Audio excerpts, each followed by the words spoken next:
ಸಮಯ ಹಿಡಿಯುತ್ತೆ ಅದನ್ನಾದ್ರೂ ಹೇಳಿ. ನಿಮ್ಮ ಮಿಂಚಿದ ಊಟ 7 ಗಂಟೆ ಕಮ್ಮಿ ಶುರುವಾಗಲ್ಲ. 1 ಗಂಟೆ ಹಿಡಿದು ಅರ್ಜೆಂಟ್ ಇದೆ. Okay okay. ಇದಕ್ಕೆ ಯಾರಿಗಾದ್ರೂ ಅಬ್ಜೆಕ್ಷನ್ಸ್ ಇದೆಯಾ? ನನ್ಗೇನು ಪ್ರಾಬ್ಲಮ್ ಇಲ್ಲ ಸರ್. ಪ್ರಾಬ್ಲಮ್ ಇಲ್ಲ, ಶುರು ಮಾಡಿ. ನಿನ್ನೆ ಒಂದು ವಿಚಾರ ಗೊತ್ತಾಯ್ತು.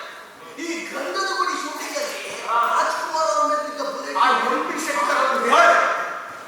ಕ್ಷಮಿಸಿ, ಅದನ್ನು ಮಾತಾಡೋದಕ್ಕೆ ನನಗೆ ಸೇರಿ ಮತ್ತು ಇಲ್ಲಿ ಯಾಕೆ ಸೇರಿದ್ದೀವಿ? ನನಗೆ ಗೊತ್ತಿಲ್ಲ. ಬಹುಶಃ ಕಾರಣ ಇದೆ. ನೋಡಿ, ಆ ಹುಡುಗನ ಬದುಕಲ್ಲಿ ಬಣ್ಣಗಳೇ ಇರಲಿಲ್ಲ. ಸಮಾಜದ ಕಾಲ್ಪುಟಕ್ಕೆ ಸಿಲುಕಿಕೊಂಡಿದ್ದ ವ್ಯಕ್ತಿಯವರು ಒಂದು ಸ್ಲಮ್ಮಲ್ಲಿ ರೂಪುಗೊಂಡ ಬದುಕವರು. ಅವನ ತಾಯಿ ಅವರಿಗೆ 9 ವರ್ಷ ಇದ್ದಾಗ ತೀರಿ ಹೋಗ್ತಾರೆ. ಅವನ ತಂದೆ ಕಳ್ಳತನದ ಕೇಸಲ್ಲಿ ಕಮ್ಮಿ ಎಣಿಸುವಾಗ 1.5 ವರ್ಷ ಆ ಹುಡುಗ ಅನಾಥಾಶ್ರಮದಲ್ಲಿ ಬೆಳೆದಿದ್ದಾನೆ. ಈ ರೀತಿ ಪರಿಸರದಲ್ಲಿ ಆ ಹುಡುಗ 16 ವರ್ಷ ಕಳೆದಿದೆ. ಮಿಸ್ಟರ್, ನಾವು ನ್ಯಾಯವಾದ ತೀರ್ಮಾನನೇ ತಗೊಂಡಿದ್ದೀವಿ. ಕಣ್ಣು ಮುಂದೆನೇ ಫ್ಯಾಕ್ಸ್ ಇದೆ. ಏನೋ ಆ ಹುಡುಗನ ಪುಣ್ಯ ಸರ್ಕಾರದ ಕಡೆಯಿಂದ ಒಬ್ಬ ವಕೀಲರನ್ನ ನೇಮಿಸಿದ್ರು. ನಾವೇ ಸಣ್ಣ ಮಕ್ಕಳಲ್ಲ, ವಿದ್ಯಾವಂತರು, ತಲೆಯಲ್ಲಿ ಬುದ್ಧಿ ಇರೋರು. ನಾವು ವಾದ ವಿವಾದವನ್ನು ಸಂಪೂರ್ಣವಾಗಿ ಕೇಳಿಸ್ಕೊಂಡಿದ್ದೀವಿ. ಆ ಹುಡುಗನ ಕಥೆನ ನಮ್ಮಿಂದ ಮಾತ್ರ ಹೇಳಕ್ ಬರಬೇಡಿ. ಆ ಜನ ಹೇಗೆ ಅನ್ನೋದು ನನಗೆ ತುಂಬಾ ಚೆನ್ನಾಗಿ ಗೊತ್ತು. ಅಂಥವ್ರನ್ನ ನಂಬೋನು ಮುಠಾಳ. ನನ್ನ ಪ್ರಕಾರ ಸುಳ್ಳು ಹೇಳೋದು, ಕೈತೋಟ ಮಾಡೋದು, ದರೋಡೆ ಮಾಡೋದು, ಸುಲಿಗೆ ಮಾಡೋದು, ಸದಾ ಬೇರೆಯವ್ರ ಬಗ್ಗೆ ಕೆಟ್ಟದ್ದು ಬಯಸದೆ ಆ ಜನರ ಹುಟ್ಟು ಮಾಡಕ್ಕಂದ್ರೆ ನಿಮ್ಮ ಮಾತು ಎಲ್ಲೆಲ್ಲಿಗೂ ಸುಮ್ಮನೆ ಕಾಯ ಮಾತಾಡೋದು ಬೇಡ. ಮರ್ಯಾದೆ ಕೊಟ್ಟು ಮಾತಾಡಿ. ನಿಮ್ ಬಿಹೇವಿಯರ್ ನನಗೆ ಇಷ್ಟ ಆಗ್ತಿಲ್ಲ. ಇಂಥ ವಿಚಾರದಲ್ಲಿ ಎಲ್ಲಿ ಆಗ್ತದೆ? ಒಂದು ಕ್ಲಾಸ್ ಅಂತ ಇರುತ್ತೆ. ಈ ರೀತಿ ಪರ್ಸನಲ್ ಆಗಿ ಹೋಗೋದ್ರಿಂದ ಏನು ಉಪಯೋಗ ಇಲ್ಲ. ಈ ಕೇಸ್ ಕುರಿತು ನಾವು ಮಾತಾಡಲೇಬೇಕು ಅಂತಿದ್ರೆ let's stick to the facts. I think that's a good point. ಈಗ ಇವರು ಡಿಸ್ಅಗ್ರಿ ಯಾಕೆ ಮಾಡ್ತಿದ್ದಾರೆ ಅಂತ ನಮಗೆ ವಿವರವಾಗಿ ಹೇಳಿದ್ರೆ ನಾವು ನಮ್ಮ ಪಾಯಿಂಟ್ಸ್ ಏನಿದೆ ಅಥವಾ ಇವರು ಎಲ್ಲಿ ಮಿಸ್ಟೇಕ್ ಆಗ್ತಿದ್ದಾರೆ ಅನ್ನೋದನ್ನ ಎಕ್ಸ್ಪ್ಲೈನ್ ಮಾಡ್ಬೋದು. ಏನೋ ಸ್ಕೆಚ್ ಮಾಡ್ತಿದ್ದೀನಾ? ಅದು ನಾನು ವರ್ಕ್ ಮಾಡ್ತಿರೋ ಟೆಲಿವಿಷನ್ ಆಡ್ ಸ್ಕೆಚ್ ಮಾಡ್ತೀನಿ. ಒಂದು ಸ್ಲೋಗನ್ ಮಾಡಿದ್ದೆ. ನಿಮ್ಮನ್ನು ನೋಡಿ ಈ ಡಿಸೈನ್ ಮೂಡಿದೆ. ಹೇಗಿದೆ? ತುಂಬಾ ಕ್ಯಾಚ್ ಆಗಿದೆ ಅಂದ್ರೆ. ಮೇಡಮ್, ಏನ್ ನಡೀತಿದೆ ಇಲ್ಲಿ? ಅಲ್ಲ, ಇದೇನ್ ನಡೀತಿದೆ? I'm sorry sir. ನನಗೆ ಹೊಸ ಹೊಸ ಐಡಿಯಾ ಬಂದ್ರೆ ಅದನ್ನ ಸ್ಕೆಚ್ ಮಾಡೋ ಹ್ಯಾಬಿಟ್ ಇದೆ. ಅದು ನನ್ನ ಕ್ರಿಯೇಟಿವಿಟಿಗೆ ತುಂಬಾ ಹೆಲ್ಪ್ ಮಾಡುತ್ತೆ. ಮೇಡಮ್, ನಾವಿಲ್ಲಿ ಇಡೀ ಜೀವನ ಕಳೆಯೋದಕ್ಕೆ ಬಂದಿಲ್ಲ. ಇಲ್ಲೇ ನಾವು ಇಂಪಾರ್ಟೆಂಟ್ ಪಾಯಿಂಟ್ ಡಿಸ್ಕಸ್ ಮಾಡ್ತಿದ್ದೀವಿ. ಕನ್ಸ್ಟ್ರಕ್ಟಿವ್ ಆಗಿರೋಣ ಪ್ಲೀಸ್. ಸರಿ ಸರ್, ನಾವೀಗ ಒಂದು ಕೆಲಸ ಮಾಡೋಣ. ನಾವು 11 ಜನ ಹುಡುಗರನ್ನ ಅಪರಾಧಿ ಅಂತೀವಿ. ಆ ಒಬ್ಬ ವ್ಯಕ್ತಿ ಮಾತ್ರ ನಿರಪರಾಧಿ ಅಂತೀವಿ. ನಾವೆಲ್ಲ ಒಂದು ನಿಮಿಷ ಟೈಮ್ ತಗೊಂಡು ಸಾಕ್ಷ್ಯಾಧಾರಗಳನ್ನ ಮುಂದಿಟ್ಕೊಂಡು ಆ ವ್ಯಕ್ತಿನ ಕನ್ವಿನ್ಸ್ ಮಾಡೋಣ. ಏನಂತೀರ? ಹಾಗಿದ್ರೆ ನಿಮ್ಮಿಂದಲೇ ಶುರು ಮಾಡೋದು ತಗೊಳ್ಳಿ. ನನ್ನಿಂದ ಬೇಡ ಸರ್. ಆರ್ಗನೈಸ್ಡ್ ಆಗಿರ್ಬೇಕಲ್ಲ. ಜೂರಿ ನಂಬರ್ ಮೇಲೆ ಹೋಗೋಣ. ನೀವು ಶುರು ಮಾಡಿ ಸರ್, ನೀವು ಶುರು ಮಾಡಿ. ಅಂದ್ರೆ ನನಗೆ ಹೆಂಗೆ ಹೇಳ್ಬೇಕು ಅಂತ ಗೊತ್ತಾಗ್ತಿಲ್ಲ. ಶಬ್ದಗಳ ಹೇಳೋದು ಕಷ್ಟ ಇದೆ. ಸಾಕ್ಷಿಗಳನ್ನ ಅವನೇ ಪಾಯಿಂಟ್ ಔಟ್ ಮಾಡಿ ತೋರಿಸ್ತಾರೆ. ನನ್ನ ದೃಷ್ಟಿಯಲ್ಲಿ ಅವ್ರಿಗೆ ಅಪರಾಧಿ. ಕೋರ್ಟ್ಗೆ ಸಾಬೀತುಪಡಿಸಬೇಕಾಗಿಲ್ಲ. ಸಾಬೀತುಪಡಿಸೋ ಜವಾಬ್ದಾರಿ ಕೋರ್ಟ್ದಲ್ಲ, ಪ್ರಾಸಿಕ್ಯೂಷನ್. ಪ್ರಾಸಿಕ್ಯೂಷನ್ ಹೌದು, ಆದ್ರೂ ನನ್ನ ದೃಷ್ಟಿಯಲ್ಲಿ ಅಪರಾಧಿ. ಆಯ್ತು, ಸರಿ. ನೋಟ್ಸ್ ಪಾಸ್ ಮಾಡಿ. ಈಗ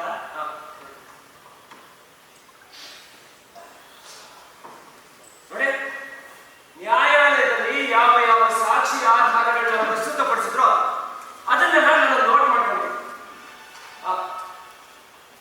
mister, I am speaking facts. Number 1, ಕೊಲೆಯಾದ ಮನೆಯ ಕೆಳಗಡೆ ಇದ್ದ ಮುದುಕನ ಮಾತು. ಅವನು ಏನ್ ಹೇಳ್ತಾನೆ?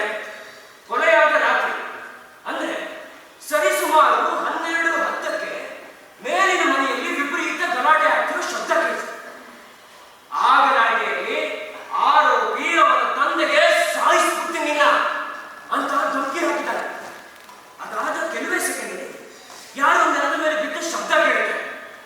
ಮುದುಕನಿಗೆ ಗಾಬರಿಯಾಗಿ ಎತ್ಕೊಂಡು ಹೊರಗೆ ನೋಡಿದ್ರೆ ಆರೋಪಿ ಅವನ ತಂದೆನ ಕೊಲೆ ಮಾಡಿ ಮೆಟ್ಟಿಳಿದು ಓಡಿ ಹೋಗ್ತಾನೆ. ಮುದುಕನಿಗೆ ಗಾಬರಿ ಆಯಿತು. ಮುದುಕ ಪೊಲೀಸರಿಗೆ ಫೋನ್ ಮಾಡ್ತಾನೆ. ಪೊಲೀಸರು ಬರ್ತಾರೆ. ಮೇಲಿನ ಮನೆಯಲ್ಲಿ ಹುಡುಗನ ತಂದೆಯ ದೇಹ ಕೊಲೆಯಾದ ಸ್ಥಿತಿಯಲ್ಲಿ ಪತ್ತೆ ಆಗುತ್ತೆ.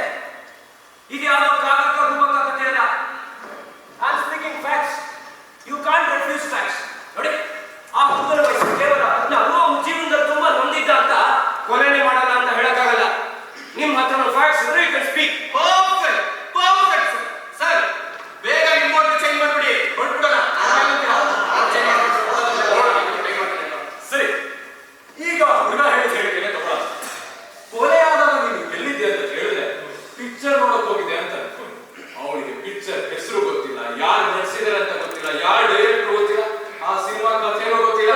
absolutely right. ಅವ್ರು ಬಹಳ ಹೋಗಿ ಅವ್ರು ಟಾಕೀಸ್ ಒಳಗೆ ಹೋಗಿದ್ದಾಗೆ ಹೊರಗೆ ಬಂದಿದ್ದಾಗ ಯಾರು ನೋಡಿಲ್ಲ. ಆ ಹೆಂಗಸು ಅಷ್ಟು ಕ್ಲಿಯರ್ ಆಗಿ ಹೇಳ್ತಾರೆ, ಅದಕ್ಕಿಂತ ಸಾಕ್ಷಿ ಬೇಕಿತ್ತು ಮತ್ತೆ. ಕರೆಕ್ಟ್. ಅವಳು ಕೊಲೆನ ಪ್ರತ್ಯಕ್ಷ ನೋಡಿದಾಳೆ. ಮೇಡಮ್, ಇನ್ನು ಇವರೆಲ್ಲ ಮಾತಾಡೋದಿಲ್ಲ. ಆರ್ಡರ್ ಮಿಸ್ಟರ್, ಒಂದು ನಿಮಿಷ. ಕೊಲೆಯಾದ ಎದುರುಗಡೆ ಮನೆಯಲ್ಲಿದ್ದ ಆ ಹೆಂಗಸು ಕೊಲೆನ ಪ್ರತ್ಯಕ್ಷವಾಗಿ ಕಂಡಿದ್ದಾಳೆ, ಅದಕ್ಕಿಂತ ಸಾಕ್ಷಿ ಬೇಕೇನ್ರಿ? ಆದರೆ ಕೊಲೆಯಾದ ಬಿಲ್ಡಿಂಗ್ ಹಾಗೂ ಆ ಹೆಂಗಸು ವಾಸಿಸುತ್ತಿದ್ದ ಮನೆ ನಡುವೆ ಒಂದು ರೈಲ್ವೆ ಟ್ರ್ಯಾಕ್ ಇದೆ. ಮತ್ತೆ ಕೊಲೆಯಾದ ಸಮಯದಲ್ಲಿ ಅಲ್ಲೊಂದು ಟ್ರೈನ್ ಪಾಸ್ ಆಗ್ತಿದೆ. ಆಯ್ತ್ರಿ, ಆ ಹೆಂಗಸಿನ ಹೇಳಿಕೆನ ಗಮನ. ಅವತ್ತು ವಿಪರೀತದಲ್ಲಿ ಇದ್ದ ಕಾರಣ ಆಕೆಗೆ ಸರಿಯಾಗಿ ನಿದ್ದೆ ಬರ್ತಾ ಇದೆ. ಸಮಯ 12 ಗಂಟೆ 10 ನಿಮಿಷ. ಅದೇ ಸಮಯಕ್ಕೆ ಪ್ಯಾಸೆಂಜರ್ ಇಲ್ಲದ ಒಂದು ಟ್ರೈನು ಪಾಸ್ ಆಗ್ತಿತ್ತು.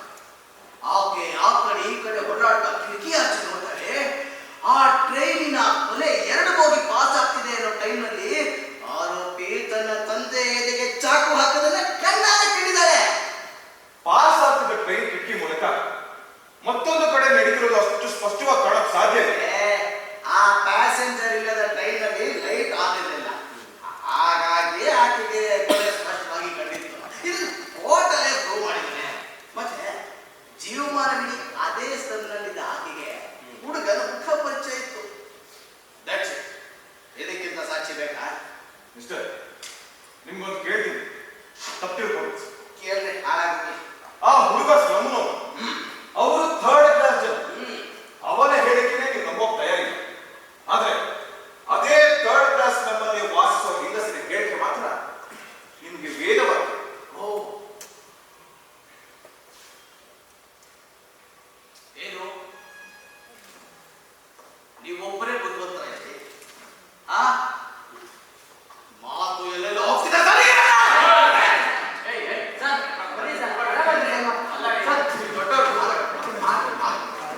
Please calm down. ಎಲ್ಲಿ ಕಾಮೋದು? ಆ ಮನುಷ್ಯನ್ಗೆ ಜಾಸ್ತಿ ಮಾತಾಡ್ಬೇಡ ಅಂತ ಹೇಳಿ. ಸರ್, ನೀವು ತುಂಬಾ ಪರ್ಸನಲ್ ಆಗಿ ತಗೋತಿದ್ದೀರಾ. ಸ್ವಲ್ಪ ಆರಾಮಾಗಿ. ಸರ್, ನೀವು ಅವ್ರು ನೀರು ತಂದ್ಕೊಡ್ತೀರಾ? ಓಕೆ ರೀ ಮಿಸ್ಟರ್, ಈಗ ನಿಮ್ಮ ಟರ್ನ್. ನಾನು ಪಾಸ್ ಮಾಡ್ತೀನಿ. ನಿಮ್ಮ ಇಷ್ಟ. ಸರ್, ನಿಮ್ಗೇನಾರು ಹೇಳೋದಿದ್ಯಾ? ನಾನು ಎಲ್ಲ ಸಾಕ್ಷಿಗಳನ್ನ ತಲೆಯಲ್ಲಿಟ್ಕೊಂಡು ಯೋಚನೆ ಮಾಡ್ತಾ ಇದ್ದೀನಿ. ಆ ಹುಡುಗ ಕೊಲೆ ಮಾಡೋದಕ್ಕೆ ಏನಾದ್ರೂ ಸ್ಟ್ರಾಂಗ್ ಮೋಟಿವ್ ಇರಲೇಬೇಕು. ಅಪ್ಪ ಅಮ್ಮನ ಬಗ್ಗೆ ಏನಾದ್ರೂ ಪ್ರಾಬ್ಲಮ್ ಇರಬೇಕು. ಆ ದಿನ ಸಂಜೆ 7 ಗಂಟೆಗೆ ಅಪ್ಪ ಅಮ್ಮ 7 ಗಂಟೆ ಸರಿ 8 ಗಂಟೆ ಸುಮಾರಿಗೆ ಅಪ್ಪ ಮಗನ ನಡುವೆ ಗಲಾಟೆ ಆಗಿದೆ. ಅಪ್ಪ ಮಗನ ಕೆನ್ನೆಗೆ ಹೊಡೆದಿರೋದನ್ನ ಕೇಳಿಸಿಕೊಂಡಿರೋ ಸಾಕ್ಷಿಗಳಿವೆ. ಅದಾದ್ಮೇಲೆ ಆರೋಪಿ ಮನೆಯಿಂದ ಹೊರಗಡೆ ಹೋಗಿದ್ದನ್ನ ಸಾಕ್ಷಿಗಳಿವೆ. ಇದಕ್ಕಿಂತ ಸಾಕ್ಷಿ ಬೇಕೆಂದ್ರೆ ನಿಮಗೆ? ಹೌದು, ಸಾಕ್ಷಿಗಳಿವೆ. ಆದ್ರೆ ಇದನ್ನೇ ಈ ಕೊಲೆಗೆ ಸ್ಟ್ರಾಂಗ್ ಮೋಟಿವ್ ಅಂತ ನೋಡೋದಕ್ಕಾಗಲ್ಲ. ಆ ಹುಡುಗ ಬೆಳೆದಿರೋ ವಾತಾವರಣದಲ್ಲಿ ಈ ರೀತಿ ಗಲಾಟೆಗಳು ಕಾಮನ್. ಅಪ್ಪ ತಪ್ಪಾಡ ಕೊಡೋ ಮಾತ್ರಕ್ಕೆ ಆ ಹುಡುಗ ಅಪ್ಪನ್ನೇ ಕೊಲೆ ಮಾಡೋ ಸ್ಟ್ರಾಂಗ್ ನಿರ್ಧಾರ ತಗೋತೀನಿ ಅಂತ ಹೇಳೋದು